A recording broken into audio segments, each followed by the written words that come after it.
In a period of less than 1 week, Joe Biden accidentally admitted that we're sending cluster bombs to Ukraine because the United States is running out of ammunition. I don't know how that works, but that's what he said. Then he called up reserve forces to ship them to Europe, proving that we are running out of troops, and that's also a fact. We have very few people signing up to join our military. These actions reveal just what an insanely dangerous situation Biden and the demented warmongers have led us into. Less than 3 years ago, I'd fully rebuilt the United States military and steered America into such a strong global position that peace was breaking out all over the world. We had peace through strength. 29 months later, the arsenals are empty, the stockpiles are bare, the treasury is drained, the ranks are being hollowed out, our country has been totally humiliated, and we have a corrupt, compromised president, crooked Joe Biden, who is dragging us into World War III. And that's what's happening on behalf of a nation that paid his family millions and millions of dollars in obvious bribes. All you have to do is take a look at how much China, how much Ukraine have paid the Biden family.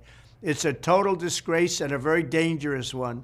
Under these circumstances, the notion that we would even consider admitting Ukraine into NATO at this time is completely unhinged. Joe Biden can't even walk up a flight of stairs on Air Force One, and he can't put two sentences together. The last thing that this incompetent administration should be doing is risking war with a nuclear-armed Russia or China or other countries. We have somebody that doesn't have a clue representing us. When I'm back in the White House on day one, we are returning to a foreign policy that puts America's interests first.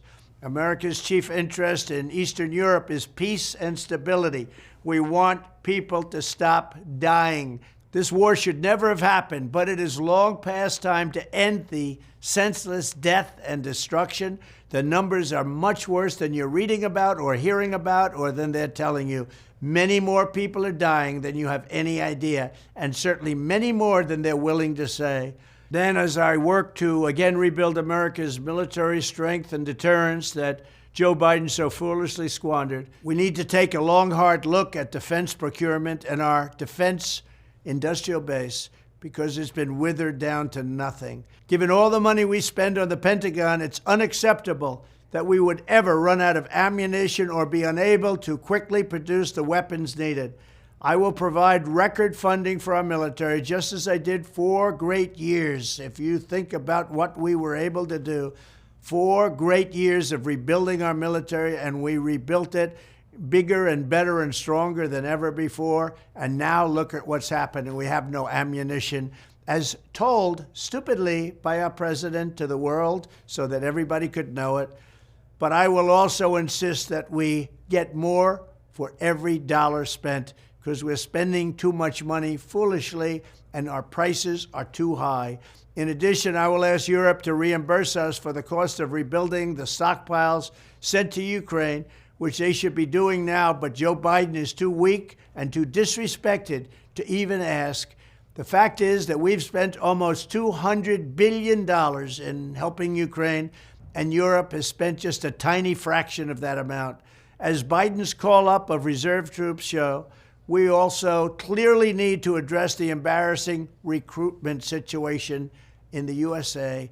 Joe Biden's woke policies and political purges have repulsed many great patriots from serving. They don't want to serve in our military. Frankly, they disrespect our president. That's a big factor. I will restore the proud culture and honor traditions of America's armed forces, and there will be no Marxism allowed, no communism allowed, and we'll get rid of the fascists. Thank you very much.